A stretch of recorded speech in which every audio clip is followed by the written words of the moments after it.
పాటలు పాడాలి.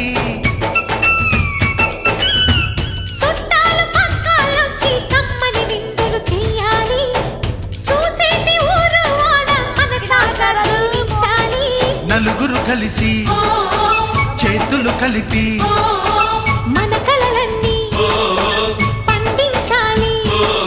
ఒక చోట పుట్టని కోడళ్ళు అయ్యారు అమ్మకే కూతుళ్ళు. త్వరలోని ముద్దుగా పుడతారు ఈ తాత పోలికల మనవళ్ళు. ఈ సంతోషాలు సరదాలే మా పండుగలు.